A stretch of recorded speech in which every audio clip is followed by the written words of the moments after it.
This has got to be one of the wildest, craziest stories of spiritual abuse that I have ever heard. And guys, as a Christian, man, I don't want this attached to my Jesus or my church or the body of Christ that I belong to at all. If you haven't heard, there's a pastor who's a part of a ministry across multiple states, North Carolina, Florida, Texas, who calls himself an apostle, who has built this big multi-million dollar ministry. And just in the last couple of weeks, there was an FBI raid on his homes, on his ministries. He's under indictment. And guys, it is for some really crazy things that you wouldn't normally associate in the church. We're talking about this guy having charges of fraud, of money laundering, of forced labor, of human trafficking, all while being a pastor, calling himself an apostle. And the worst part is he's been showing us red flags and showing us that something was wrong for a long time.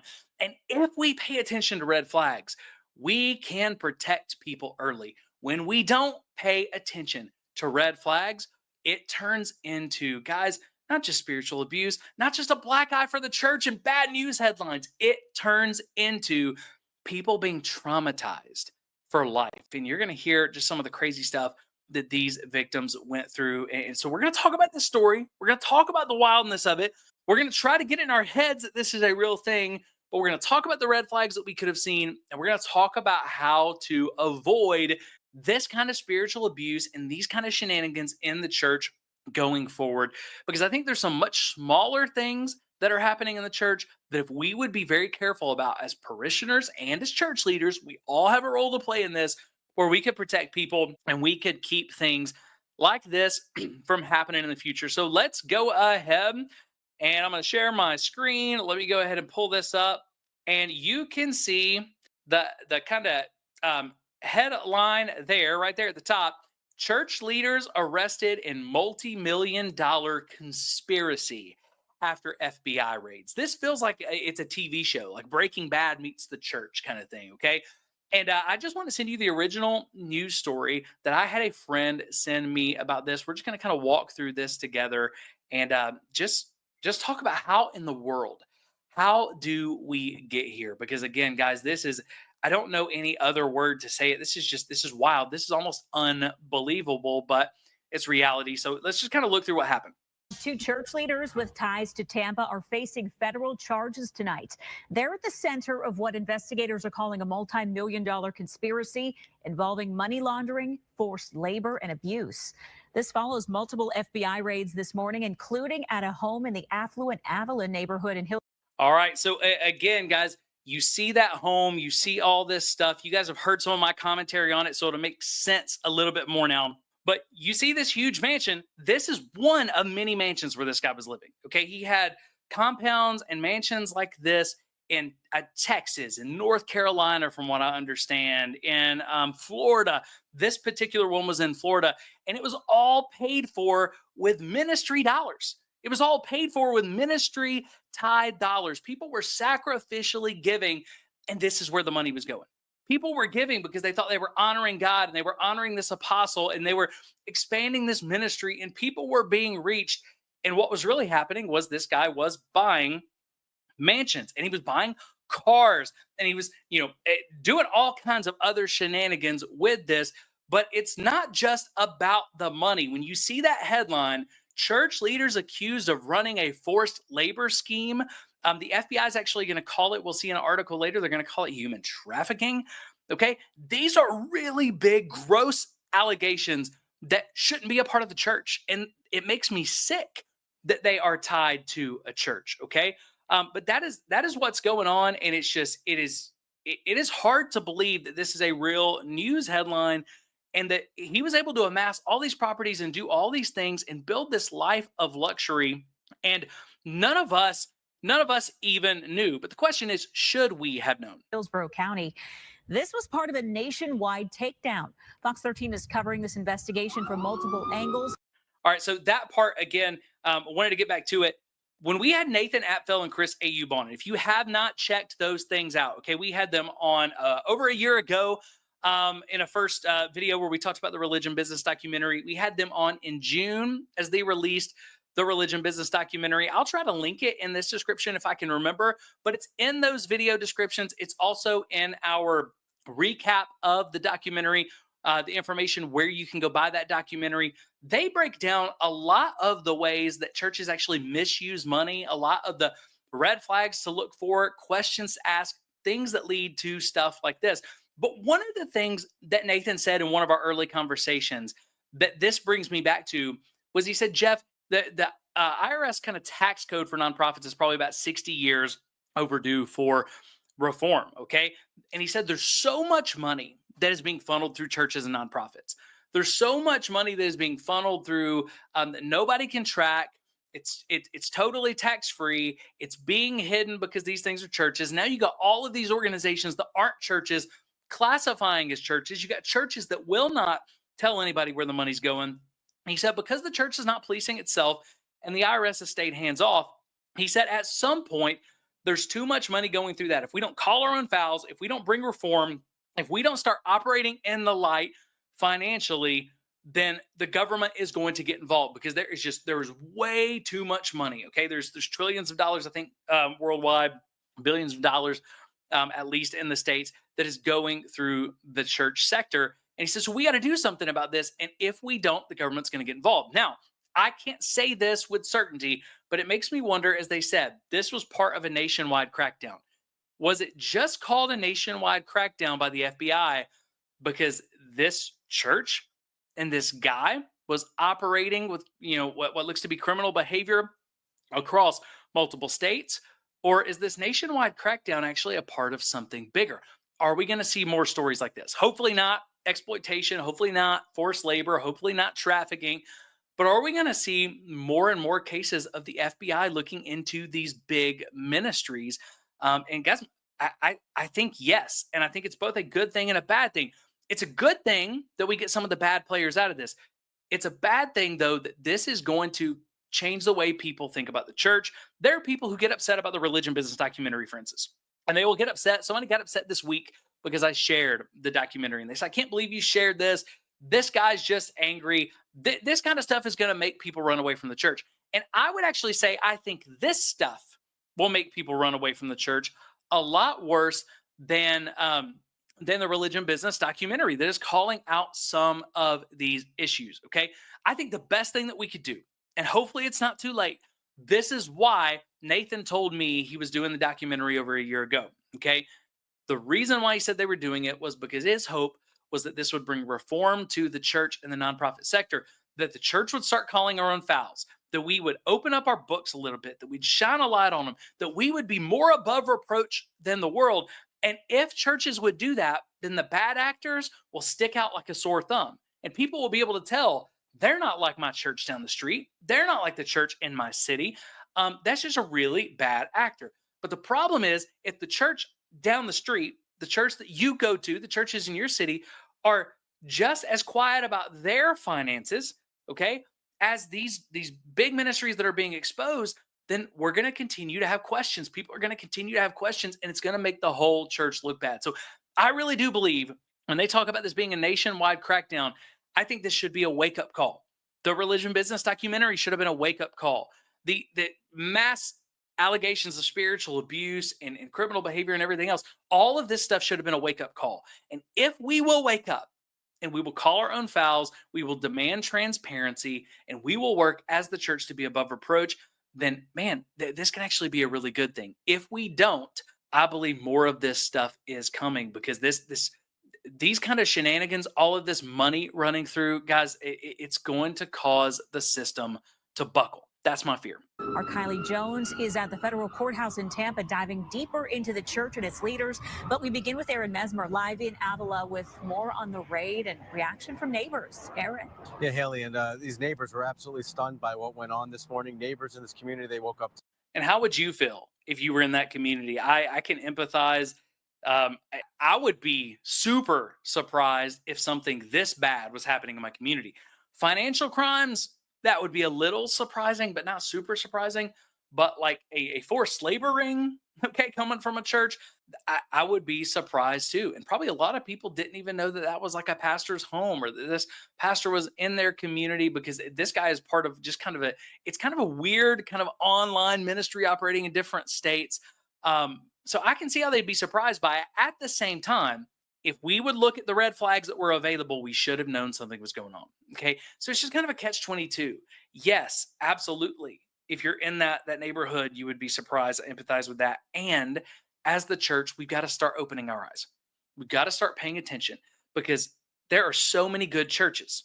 There are also a lot of bad churches. Okay. The bad eggs leave clues. Okay. There are breadcrumbs. There are red flags that will lead you to say, hey, I can't prove it. I can't see it. But if this stuff is going on, these red flags are here. If they don't get taken care of, it will eventually lead to worse things. Okay. Now we hope it never leads to things like this. But the problem is red flags don't fix themselves, guys. If we don't address red flags when we see them, they will not fix themselves. So if it's not disqualifying sin, if it's not deeply traumatic and painful sin yet, if it's not criminal behavior yet, if it goes unchecked, it will grow into that. So we got to just do better as parishioners in the church. Got to do better as church leaders as well. When we see red flags, not to villainize them or anything else, but to go, whoa, you're right. That is a red flag. Or at best case scenario, it's a yellow flag. That could turn into something if we're not careful. So anytime we see a red flag or a yellow flag that could turn into spiritually abusive behavior, behavior that makes the body of Christ look bad, when we see that, even if it had good intentions, even if it's not bad yet, it's our responsibility, not just church leaders, but all of us to go, hey, we got to deal with that. And we're not taking our eyes off that red flag, and we're not going to stop talking about that red flag until we deal with the red flag. What are we doing to make sure that this doesn't turn into something that is going to hurt people in the name of Jesus? Because we should never be, as the church, party to hurting people in Jesus' name. Helicopters and FBI agents raiding a home in Avila. And once they found out why those federal agents were there, it was even more surprising. Some of you say, I don't have 100,000, but you have 20,000. You have 50,000 here, or you have 10,000. That's video of David Taylor asking viewers to send money to his church. Federal authorities now say Taylor used donations to fund an extravagant lifestyle. All right, so you see, what do you see there in that picture?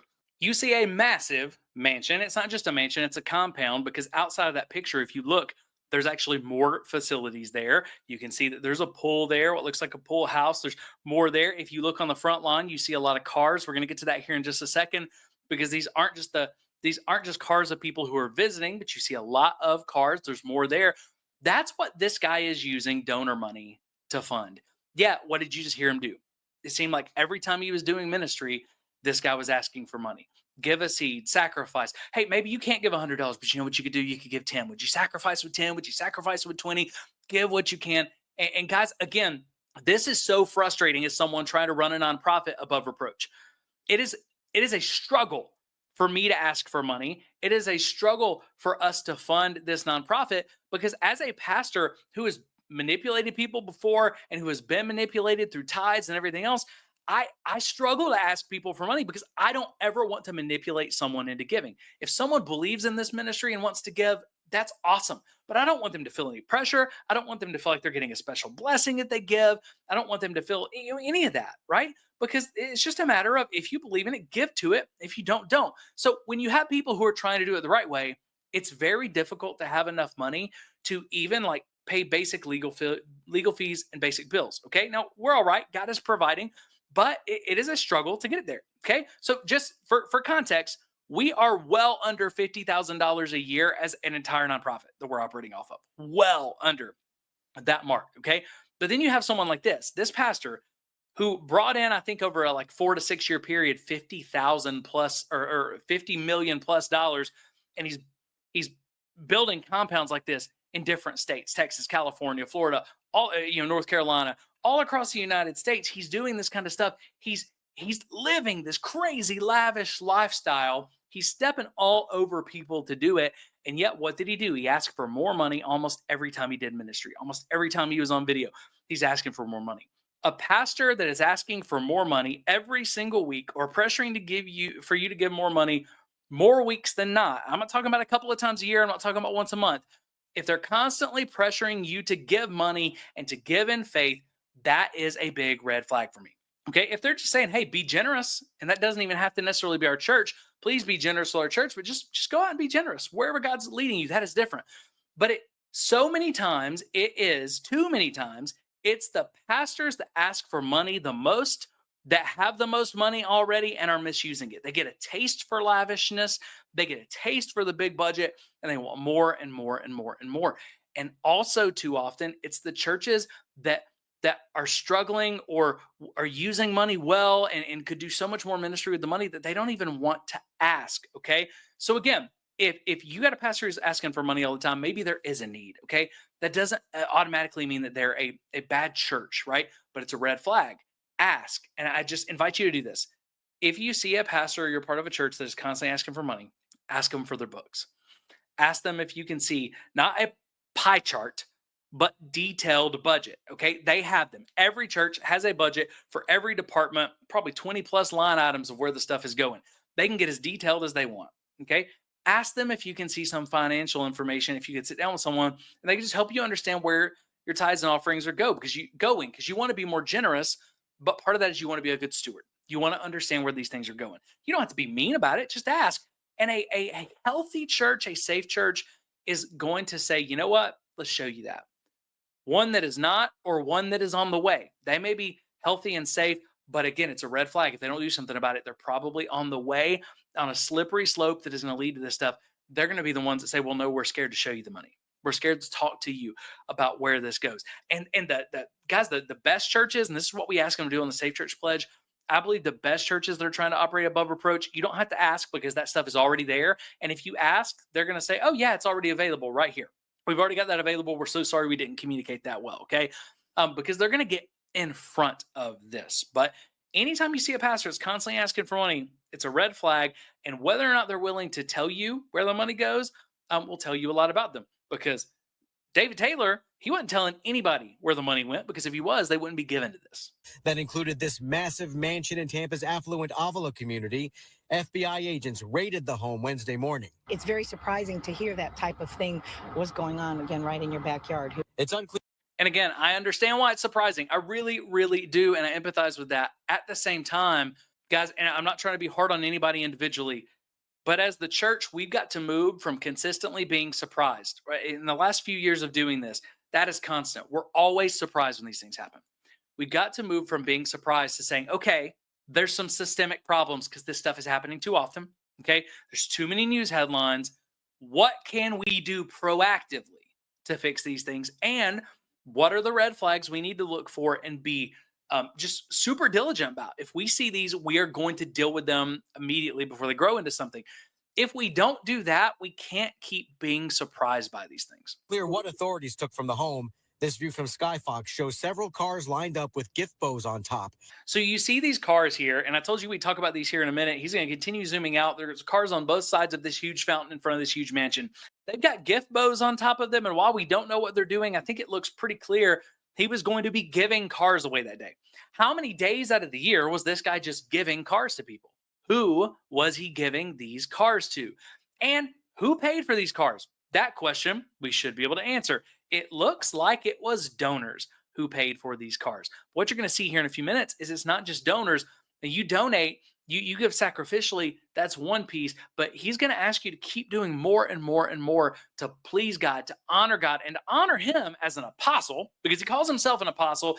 And if you're going to please God, you got to honor the man of God. Now, again, this story is crazy and wild, but how many of you have been in churches where you've been taught to honor the man of God, to listen to the man of God? And how you honor the man of God is how you're going to honor the Lord. You just got to trust him. Do you trust your pastor or not? Because he's going to ask you to do things in faith. He's going to ask you to do all that, okay? Many of you have experienced that.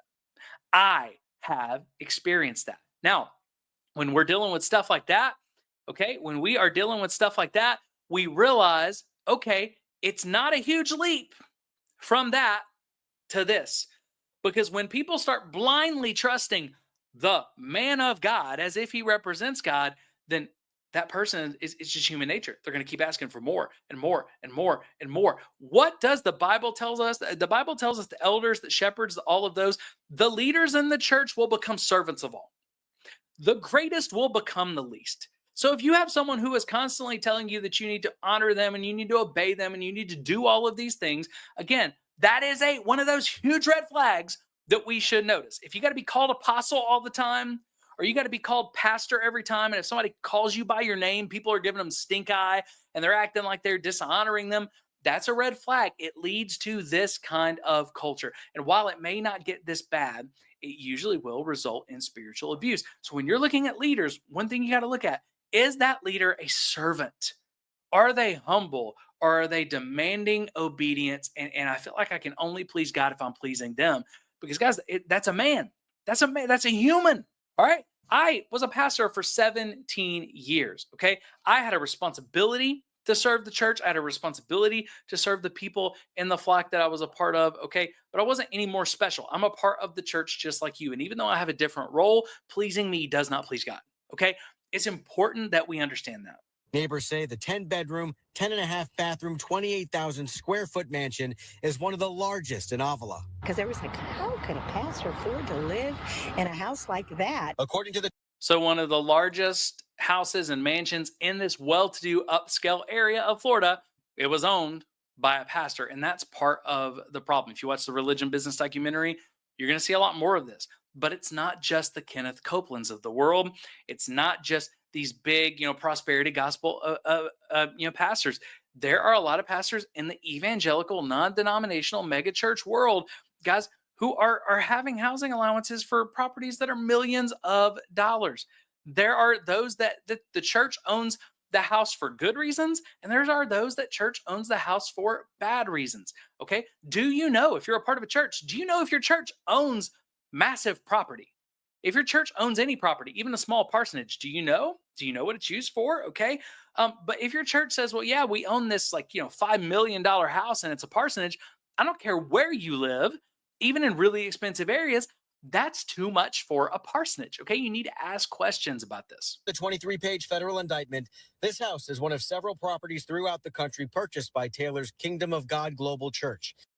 Because Kingdom of God Global Church owned all of these things so that they didn't pay property taxes, that no one had to pay for them. This guy, because the church owned them, was living in all of these places completely for free. But by all indications, he was 100% running the church. So he was using donations, he was using tithe dollars, he was using all of this just to have mansions like this or bigger all across the United States. But because he called it a church, he wasn't having to file taxes on it. He wasn't having to pay property taxes. He wasn't having to do a tax return. A lot of the stuff was off books. And that's why it's money laundering.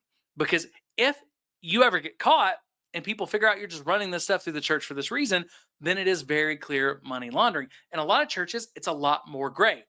What I would love to see churches do, and what I ask my church to do, and what I ask churches and pastors to do when I talk to them is, hey guys, let's just get ahead of this. Let's be open and transparent about our finances. Let's be open and transparent about assets and stuff that we own. And let's not do anything like this that could bring reproach. Let's not get anywhere close to it. And by doing that, then the church begins to operate in a way that's so above reproach that churches that aren't telling you about their money and how it's being spent, you can go ahead and assume it's stuff like this. We can fix a lot of this simply by operating above reproach and operating in the church at a higher, more transparent standard than the world. He's the pastor and referred to himself as an apostle, according to court documents. The indictment alleges Taylor recruited people to work at call centers, referring to them as armor bearers. So if you're in the chat, let me know. Got his mugshot sitting right up there. If you're in the chat and you have been an armor bearer, let me know. If you're in the chat and you've been a part of a church, usually a charismatic church that has talked about armor bearers, let me know. Maybe you've never heard of armor bearers, and that probably means you haven't been in hyper charismatic circles, okay? But things like this exist in the non-denominational evangelical world. Things like this exist in the Baptist world. Things like this exist all over Christianity. It may not be called the armor bearer, okay?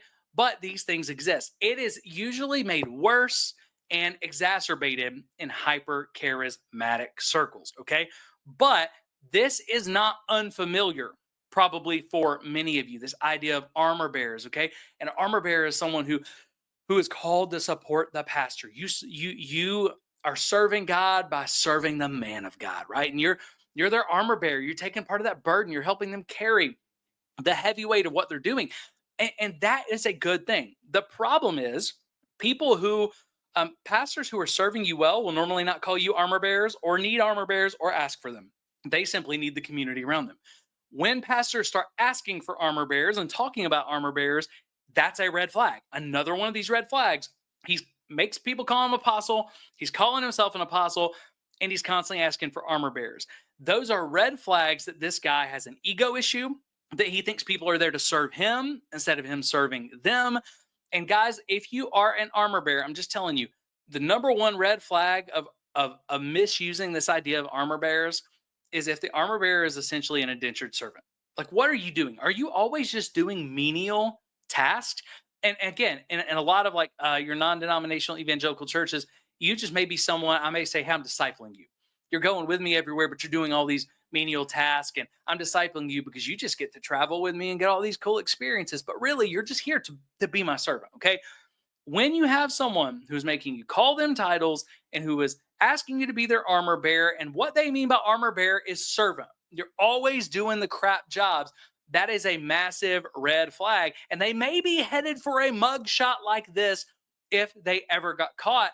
But best case scenario, they just don't understand what serving and what leadership looks like in the kingdom of God. Investigators say they were his, quote, personal servants who fulfilled Taylor's demands around the clock and were never paid. Taylor, an executive. They fulfilled his demands around the clock and they were never paid. We have talked about that multiple times. I call that volunteer exploitation. I'm not the only one who talks about it, but guys, a lot of people inside the church system, okay, even a lot of you get really mad when I talk about volunteer exploitation.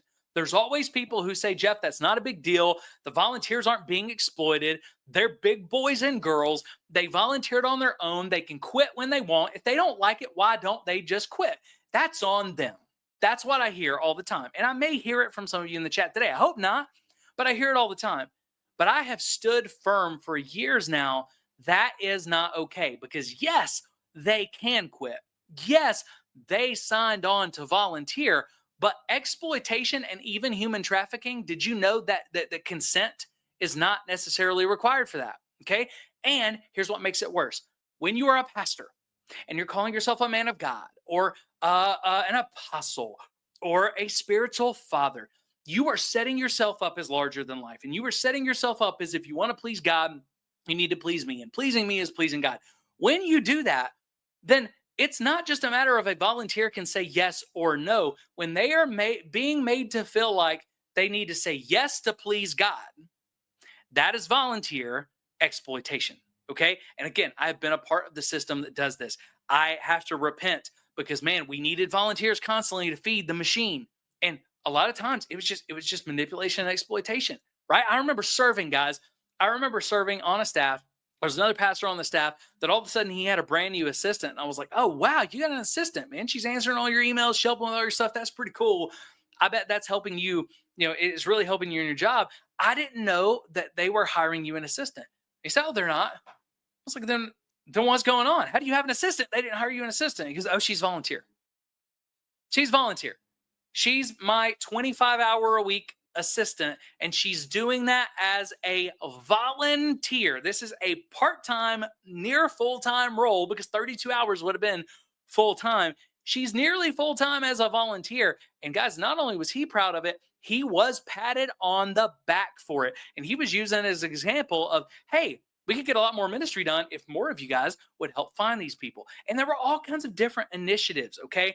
We called them all kinds of different things, but there was all these different ways of we would disciple people, or you would get special access to different pastors and stuff. When the whole point was we were graded. And guys, I'm not kidding. We were graded. It was one of the goals we had that determined whether we got a raise, whether we kept our job, all of that. One of my 5 main goals, one of the last years I was in ministry, was how many people that I brought underneath me that I was discipling that I thought could come on staff if need be. And if they weren't quite good enough to hire on staff, or if we didn't have the money, who would be doing a lot of volunteer roles. And we called a lot of people volunteer staff. Okay. And again, some of these people were doing this for just really good reasons. They just wanted to serve. But part of my issue before I got out of ministry was recognizing and saying, sometimes we got to hold boundaries for people, because they're saying yes because they want to please God. Sometimes the best thing that we can say is, hey, go home. Sometimes the best thing that we can say is, I know you want to volunteer in this ministry, but you're volunteering in 3 others already. And man, I just care about you and your family. So man, I'm just going to have to say no for you. Okay. And that may sound bad, but that was what I was starting to do, because we were having people who were just constantly at the church. And when you started realizing how many hours a week they were spending at church, I even saw some people go through divorces because they weren't spending enough time with their family at home, because they were always at the church, because that was easier than dealing with a marriage that wasn't going well or dealing with kids. And guys, it leads to all kinds of issues. A healthy church is going to say, yes, we need volunteers.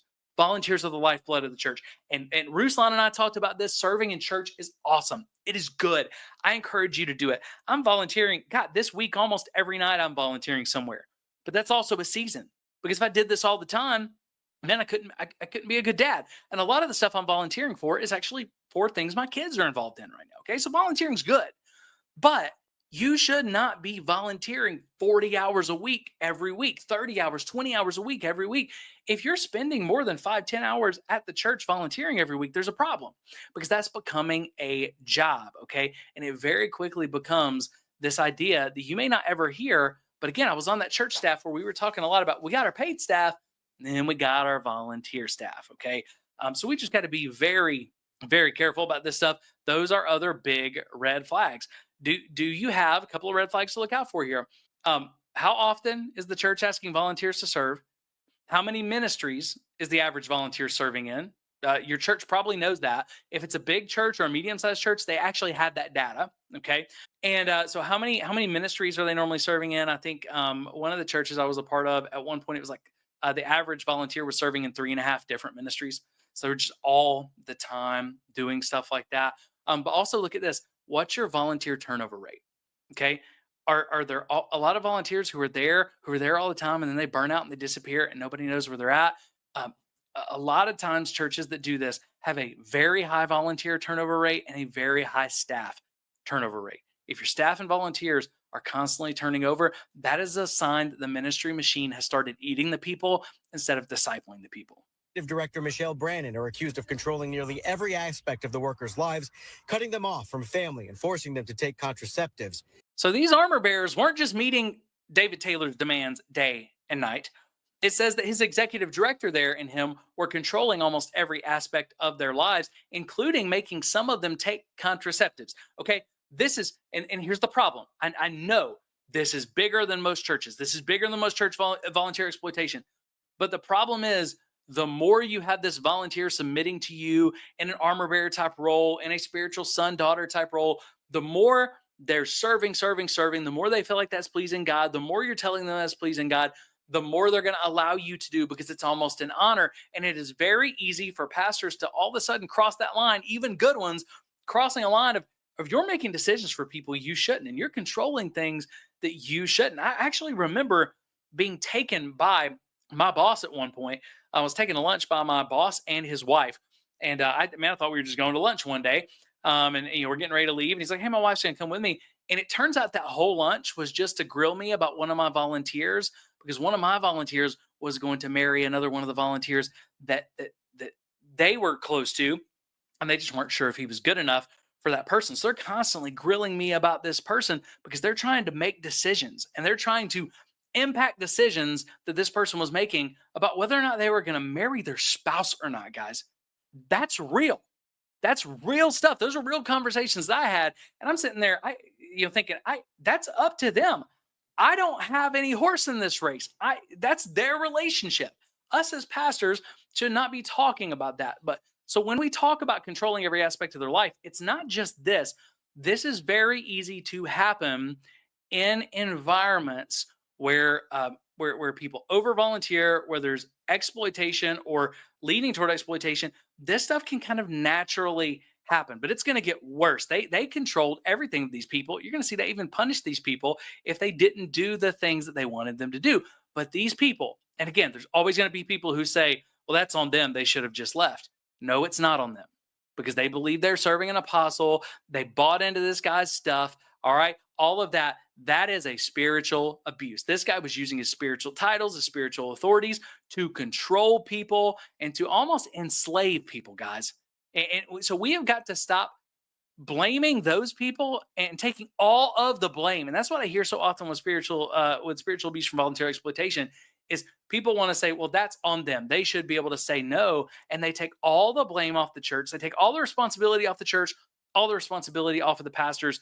And again, we're doing these big fundraising events right now. And that means about 7 times this fall, we've got, 8 to 10 hour volunteer days. I've already talked to a couple of volunteers after the very first week that I said, hey, there's going to be some weeks that I ask you to take off, and I don't want you to get mad at me. Please don't. I'm going to ask you to take off, not because I don't want you to be here, but because I don't want you doing this every time, right? I don't want to use you. I don't want to exploit you. I want you to do this because you want, and I want to make sure that you are okay. I don't want you to get too tired. So every once in a while, I'm probably going to say, hey, even if you're wanting to volunteer this time, could you sit this one out? Could you just take a rest week, right? That's the kind of stuff that we got to be doing as pastors, because again, what are pastors? Pastors are shepherds. What do shepherds do? They protect the sheep. And sometimes part of protecting the sheep is we got to help them set boundaries. Human trafficking advocates say it's a devastating situation. And you really had every aspect of human trafficking. You had individuals who were, brought to a facility that they couldn't leave. They weren't being paid. They had production goals that they had to meet. And authorities. All right, now you may be saying, Jeff, how is this human trafficking? Again, they're volunteers. Why couldn't they leave? Was he physically forcing them to stay? And from everything I've heard, it doesn't sound like he was physically forcing them to stay. But here's what it sounds like happened. Okay. I'm having to read between the lines in some of this because I haven't found this information. But it sounds like as you become, you're giving and you want to get more involved, become an armor bearer. If you become an armor bearer, you can get closer to me. And you know what? Because of that, because you're serving me day and night, I'm going to take care of your needs. I'm going to give you a place to live on the compound in the ministry center. But now that you're working in the ministry center, or that you're living in the ministry housing, why don't you work in the ministry center to help us get the funds to do what we're doing? So what does that mean? Well, now you're working in a call center. Literally, many of these people were working in a call center and living on site, okay? But you're doing all that because you think that's going to please God. Well, then you're getting punished and everything else. If you wake up one day and you say, you know what? I've just got to leave. I've got to get out. That means changing your living situation.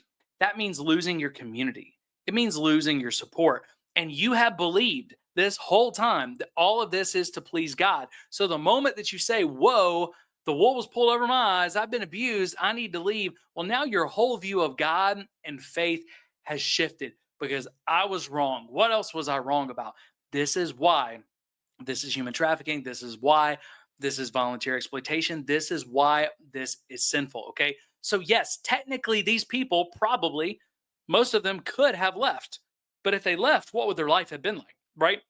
This was a slow burn to take more and more and more control. And it started out with me asking you to give all the time and me asking you to be an armor bearer and to serve me.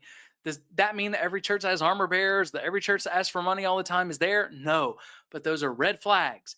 If we don't address this, if we don't get humble, if we don't serve, if we don't protect people, we can get to these places or somewhere in between. And all of that is damaging. All of that is dangerous. Say if the workers failed to reach Taylor's monetary goals, they faced punishment, including public humiliation, food and shelter restrictions, sleep deprivations, and physical and psychological abuse. And why did they face those punishments? Guys, that is crazy to hear those things. But why did they face those punishments? Because now they're living on site and they're being taken care of. Yeah, I'm not paying you, but I'm giving you housing, right? I'm doing all that. But most of it doesn't sound like the majority of this was like physical abuse or anything else. But it's I'm berating you. I'm telling you that God is upset with you. I'm telling you that you just don't have enough faith. That you're just too carnal when you say something, right? I'm making fun of you to other people, and I'm making other people look at you funny. But you don't just think those people look at you funny. You don't just think those people are disappointed in you. Not just that Apostle David is disappointed in you. You think God is disappointed in you. And then they take away food, they take away shelter, they punish you. When they punish you in these kind of situations, and guys, I've not been in anything this bad, but I've seen a lot of low key punishments over the years, a lot of low key, we're going to make you feel the pressure because you didn't do good enough. Guys, when they do that, man, you just want to get back in good standing. You just want to, you want God to be pleased with you again, but they're doing that because they want you to be scared to fail, right? All of this, it got way out of hand, but it probably started with a lot of the same red flags that you and I have seen and maybe even been a part of in different churches. What would happen if people had seen them, called them out earlier, and said something's not right here? The Crisis Center of Tampa Bay's CEO says these victims will likely face a long recovery. She says there's another lesson every community can learn from this. This can happen in one of our most affluent zip codes in Hillsborough County. It can happen in your backyard. It can happen in my backyard. As for the folks who lived with alleged human trafficking, fraud, and money laundering happening in their backyards, I hope it's not true, but if it is, he deserves it. I hope it's not true as well, but it looks like it's true. And what she says is if it's true, he deserves what he gets. And he really does, because this is, man, this is an absolute abuse and misuse of spiritual authority. It's the definition of a wolf in sheep's clothing. It's a wolf devouring the sheep instead of protecting and shepherding the sheep. But guys, there's all of these red flags. But here's something that bothers me. Aside from the red flags that we could have noticed, aside from the damage, the trauma that's been done to people in the name of Jesus, what bothers me is that the world is often better at seeing people who are mistreated and caring for victims than the church today. And that should not be. The church should care most about the hurt and the disenfranchised.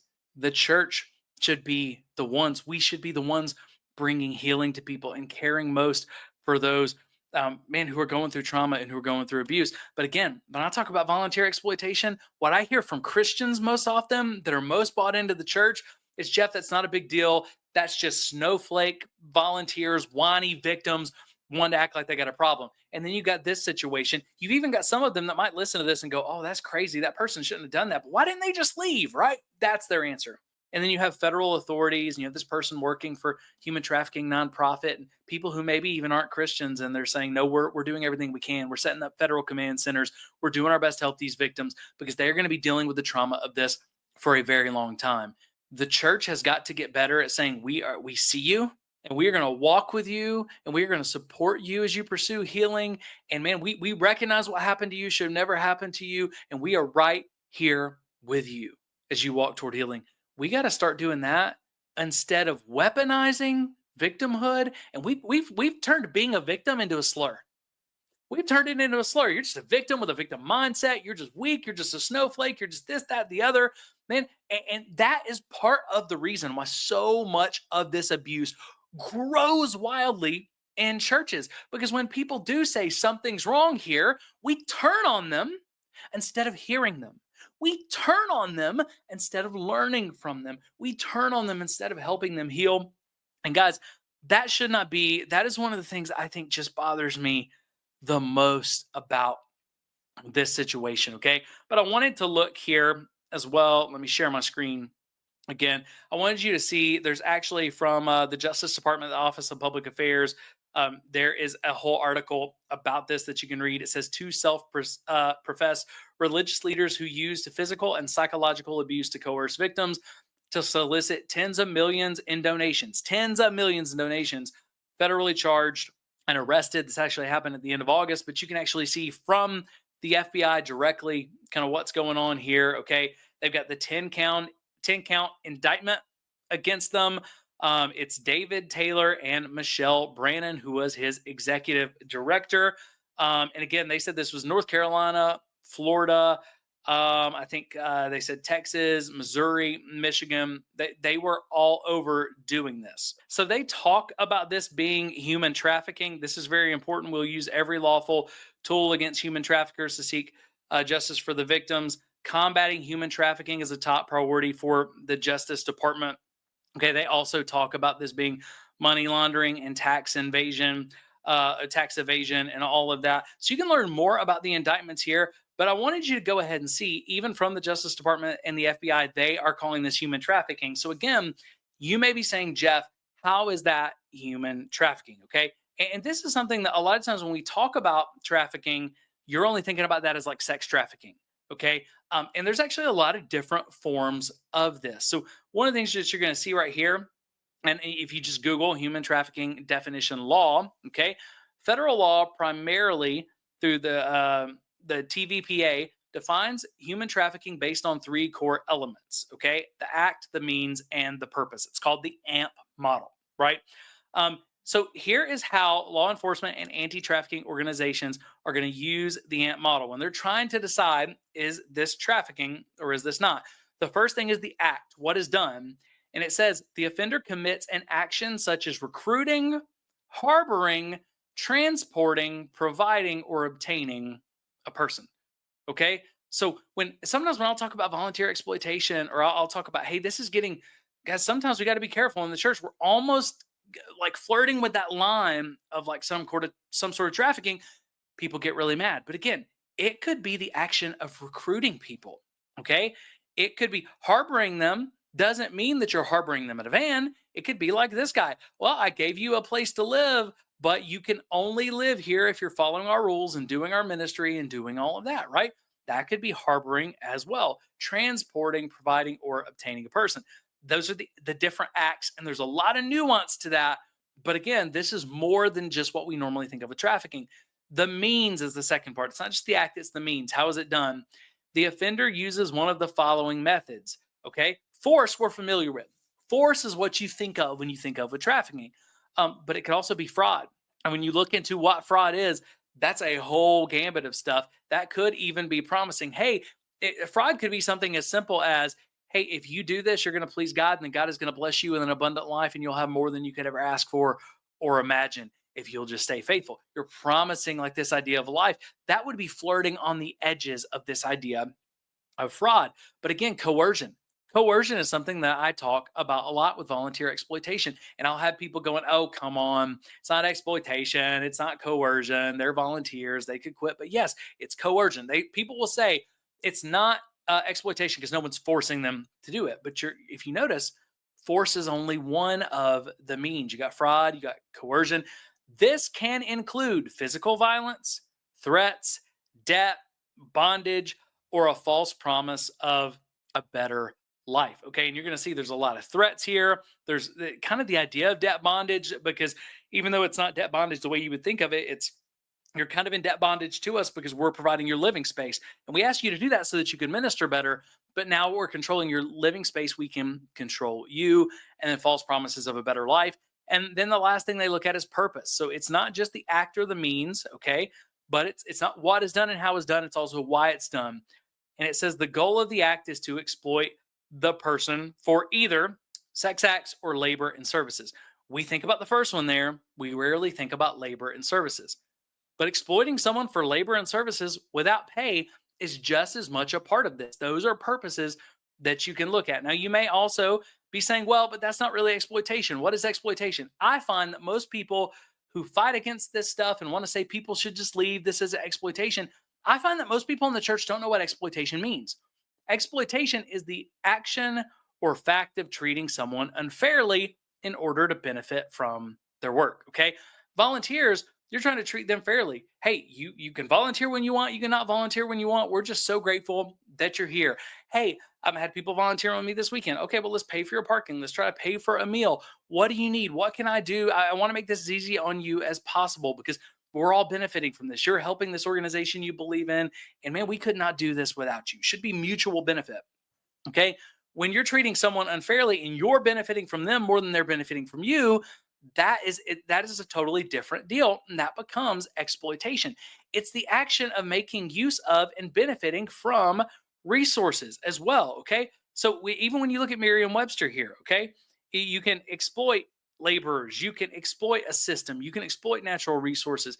Exploitation is simply using someone unfairly for your benefit. All right, so the goal is to exploit the person, okay? And that could also include exploiting them for labor and for services. That's what we are going to see most often in the church world.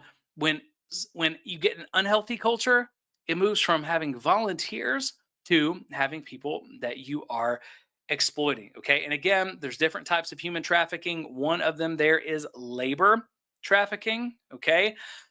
You can find more information about all of that. But I just wanted to come back to that to show you this is different than what most of us think. So there are a lot of people who, when they look at this, they struggle because they say, this isn't what I thought trafficking was. But the reality is, it is. It's a big part of trafficking.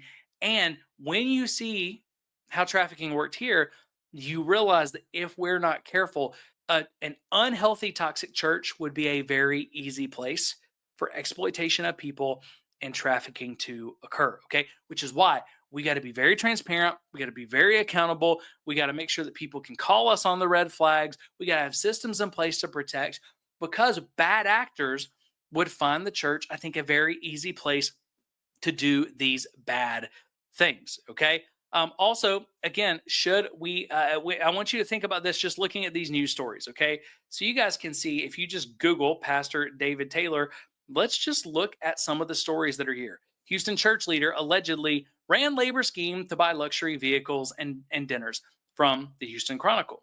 Okay. You've got from Detroit News, church leaders accused of exploiting call center workers in multi-state money laundering conspiracy. Okay. You got another one. Religious leaders with North Carolina ties collected $50 million in forced labor money laundering scheme, DOJ says. Fox Tampa Bay, indictments against church leaders arrested in forced labor network called remarkable by experts. Pastor speaks out after arrest of church leaders at center of federal investigation. 2 church leaders with Michigan ties charged in multi-state forced labor conspiracy. You can keep going, okay? You can go for pages. This is very bad. So let me ask you the question. Which hurts the church more? Because there are always people who get upset with our work and they say, Jeff, are you not concerned that you're hurting the church and you're turning people away from the church? I heard that when we talked about the religion and business documentary. Are you not concerned that it's going to hurt the church and turn people away from the church? I know Nathan's been asked that a lot. Okay. And I always tell them what hurts the church more, in my opinion, is when news stories like this pop up. Whether it's this, whether it's the Robert Morris situation, whether it's the Dr. Michael Brown situation, the Mike Bickle situation, the Ravi Zacharias situation, the Bill Hybels situation, you pick one out of probably 100 in Texas right now.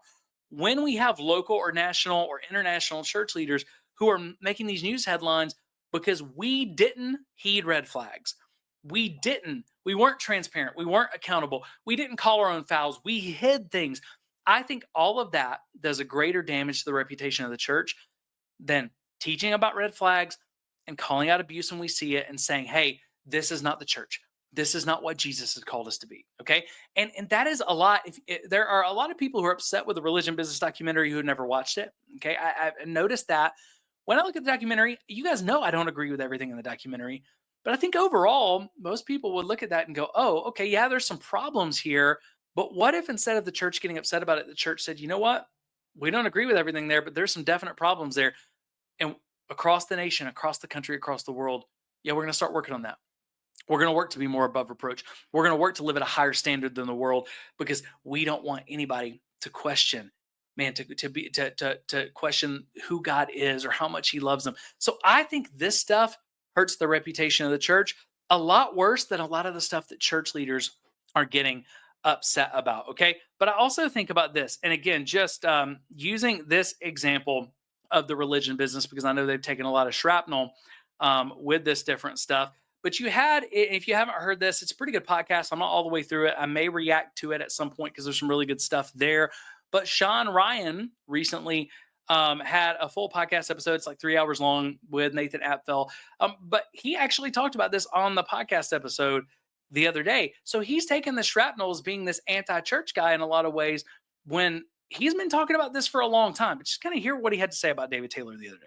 Taylor got busted by the FBI yesterday. He says that if you talk negatively against him, God's going to you. And he prays off the most vulnerable. And guys, that is real. I'm going to show you here in a minute, because they called this out months ago and people get mad at him for calling things out like that. But yes, another one of those red flags, if all these other red flags weren't enough, because there were tons and tons and tons we could have looked at.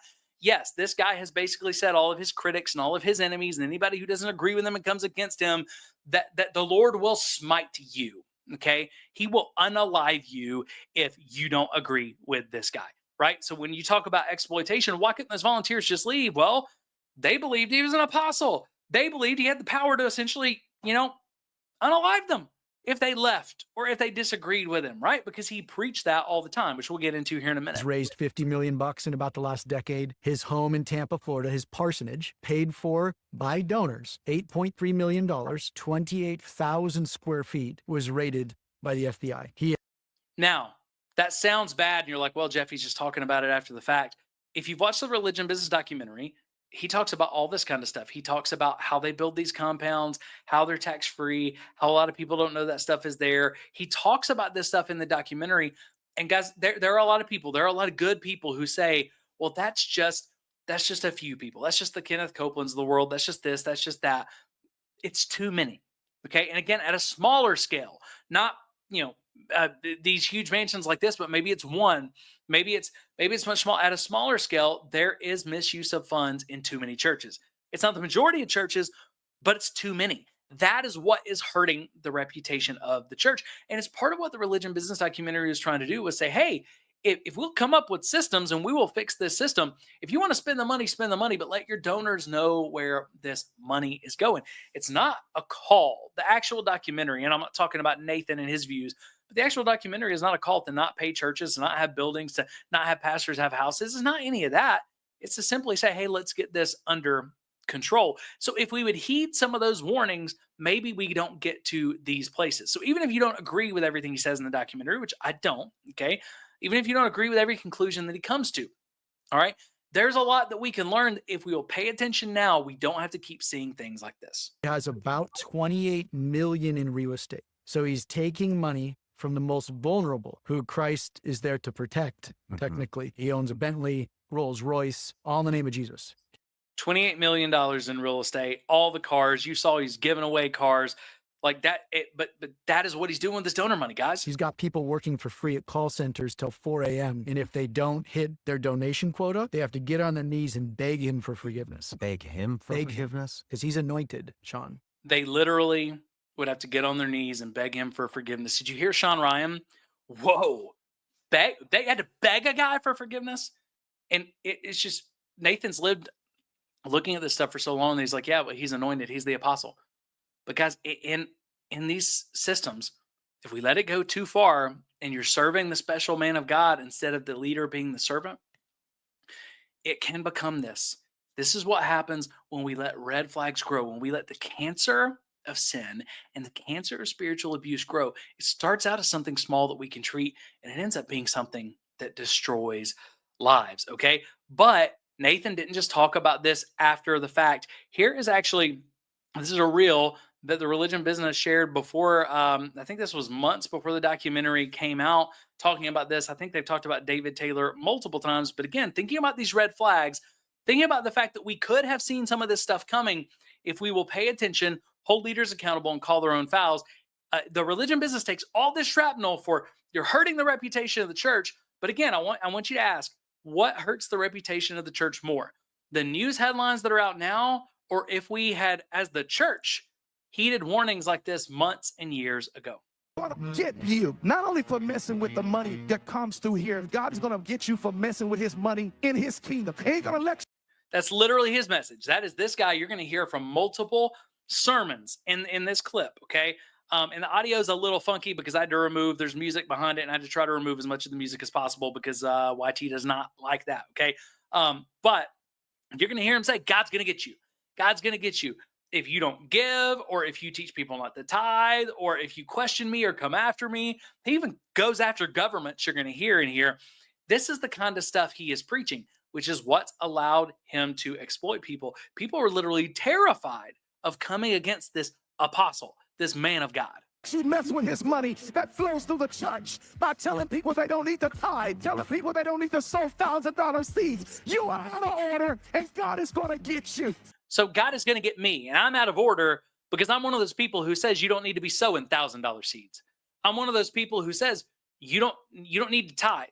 If you want to use tithing as a principle, all right, hey, I think 10% is a good way to start in generosity, then go ahead and do that. But you don't have to tithe, because Tithing money was never a biblical concept, and New Testament tithing is not a biblical concept. God is not going to get mad at you if you didn't give 10% this week, right? God's called us to be generous. So I'm one of those people. I teach all those things, and he's saying God's going to get you. But listen, God's not just going to get you. He's going to talk, and I've got to mute it out. Okay, there's a lot of words about unaliving and smiting and all that. Had to mute them out, but otherwise this video is going to get flagged and taken down. I'll rebuke you in Jesus' name. I can speak boldly like this because he is backing me, and I've seen him people for me. You will messing with this ministry. I have seen him people for me. I have seen people be smited because they came against me. And then you wonder, how were these people exploited? They were terrified, because if you believe this guy's an apostle, if you believe he represents God, and then he's even going to literally in this video, he's going to tell a story about someone who is no longer living because they came against him. Jesus came to me. He told me that he will people. He says, David, in your presence, because of the power I've given you, people who come against you, they will. He says God is going to smite people for him. People will be smited for God because they came against this guy. This is the way he is teaching who God is, and then controlling people and destroying their lives. Again, this stuff's out there. The religion business aren't the only people who talked about this stuff. If we will heed the red flags when we see them, if as the body of Christ, we will hold the leaders accountable. Okay, your leader is an under shepherd. The moment they are doing something sinful or questionable, or there's a huge red flag, you have the authority. We all have the authority together to go, whoa, whoa, whoa, whoa, something's not right. Let's take care of this. And if we will start doing that instead of just giving unconstrained total authority and honor and power to these leaders, then we could stop this stuff. Long ago, this guy should have been removed. People should have been calling him out. Every church pastor, if every church pastor in that community was calling him out, everything else, then hopefully people wouldn't be giving to him. Okay, we got to call these things out when we see them. And I speak and appropriate that authority with boldness. All of our enemies are going down. Well, I don't care if you're a government. Yep, he's bold about it. All of our enemies are going down. Who are your enemies? Our enemies who are going down, who are going to be smited by the Lord. Those are people who teach people not to tithe. Those are people who say you might not need to give $1,000 seed. And that's anybody who disagrees with me. You are done. God will you. I don't care if you're a judge. I don't care if you're police. God will you. So do you see, this is from multiple sermons, and he has said an uncomfortable amount of times that God will unalive people if they disagree with him, if they come against him. Okay, guys, he has been threatening people from the pulpit for years. Okay, so you become this armor bearer, you become this donor, you're part of this church, so you believe in this pastor, you believe he represents the Lord, and then he is slowly but surely, and then more and more and more constantly threatening you that you may not be living anymore if you come against him or you stop giving or anything like that. Do you see how far this can go and how much damage this can do if a person believes that? Now you can ask, why would a person believe that? Well, that's a good question. That goes back to our conversation with Marty Solomon. When we know scripture, it actually helps protect us against spiritual abuse and the manipulation of scripture. But if a person's going to believe him and believe this person who's supposed to be representing God to them, you can see how they'd be terrified to say anything. Have to plan your. I don't have to do nothing. God gonna you if you don't stop. I'm speaking directly under the presence of God now. God is going. Not only is he saying God's going to do this, he says, I'm speaking directly under the presence and authority of God. I'm surprised this guy hadn't got struck down saying these kind of things. If you don't stop, you women that's speaking evil, he's gonna. The Lord just told me. Now, by the way, it looks like, from my understanding of these allegations, and again, I could be wrong, it looks like part of what some of these armor bearers and stuff were doing was bringing women at times to this guy and having to give them contraceptives or morning after pills or Plan B, stuff like that, before they delivered these women to him. So this goes way deeper than that. So when he's preaching and he's talking about some of you women, it concerns me that he is potentially threatening directly victims of SA or forced acts. That would be my concern. I can't say that. I don't know that, but that would be my concern based on the information that is out there. He says, tell the preachers who persecuted you that I'm coming after them. You on dangerous ground. Even the preachers, God's coming after you. If you're a church leader who said anything against him, you're in danger now. Seen God preachers on my behalf. Yeah, he literally says, I have seen God smite preachers on my behalf. Again, this is what he was preaching consistently. This is why people are operating in fear. When we've seen this, what happens if we stand up and we say something about it earlier? Could we protect people? I don't care who he is. If he talks against this, if he talks against the presence of God, he's worthy of. If he talks against this, basically, if you talk against this guy, then you're not worthy of living. Okay. And again, there are people get upset all the time. They're like, Jeff, you don't have to talk about all these things. You're hurting the church and you talk about these things. No, we're talking about these things so that people will be aware, so that people will not get sucked into this, so that people will hold them accountable, so that people will know who the wolves are, right? We're doing this stuff to protect from this kind of thing. And actually, when we're silent, we become complicit in these sort of things. Dreamed the same night another staff member told the same dream. God was going to. And all we saw in the dream, his head was. He didn't listen to anything. Goes down to Texas and falls asleep. Driving, slides up under an 18-wheeler. His head gets. I dreamed it before it happened. He is literally telling stories about people in these sermons. He's not just saying that God's going to smite you if you come against me. He's telling stories about people who are no longer living because they came against him and saying, look, God did that and he'll do that to you too. Okay. So again, guys, this is crazy. This is sick. This is wild. This is gross. Yet, unfortunately, I've heard a lot more Christians who I really believe love Jesus with everything in their heart and soul. I have heard more Christians talking bad about the religion business documentary, or talking bad about people like us or Julie Roys or all kinds of other people, Mike Winger, who do this kind of content work. I've heard more Christians talking about all of that and demonizing that and saying we're the problem and God's going to deal with us than I have heard Christians lamenting this, talking about this. We've got to make a shift, guys. The church has to make a shift. God is calling more and more people having these conversations, more and more content creators, not to make money, because there's not money in this. All right. I'm telling you, this is very difficult. He's calling more and more people to do that because I believe the Lord is giving us grace to call our own fouls. And if we don't, he is going to expose in more and more uncomfortable ways. Okay. We have got to care more about victims and people who are being hurt. We got to care more about being a pure bride. We got to care more about being the hands and feet of Jesus to the world around us than we are about looking bad for calling our own fouls. And I've said this from the very beginning of the podcast, from episode 1. Next week, in just a few days, we're going to have episode 100. Okay. In a week, we're going to have episode 100.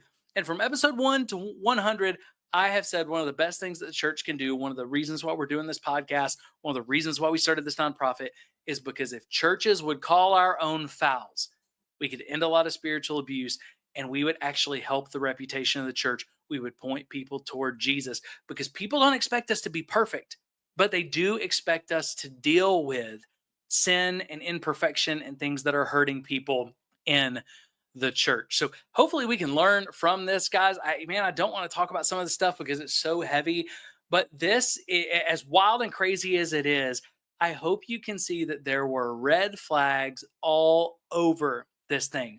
There were red flags for months and years that we could have seen if we knew how to look for them. And guys, even though we're not going to see many churches get this far, okay, if we will look at the red flags, we can actually stop a lot more of the more subtle and less damaging spiritual abuse, because it doesn't have to be a forced labor ring or a trafficking ring for it to be abuse that we care about. We need to care about ending all abuse in the church, because I believe that the church should be, and the church can be, the safest place on the planet. So would you join me in praying for that? But not just praying for that, not just praying for reform. Would you join me in lending your voice for reform? Because guys, this isn't going to start with church leaders. This isn't going to start with the government. The best reform is going to start with the men and women of God, the people of the church, simply saying, we are going to stand up. We're going to step up. We're going to shine the bright light of Jesus everywhere we go. And that includes calling out red flags when we see them, even with people we love, even with people that we trust, even with people that we've known our whole lives.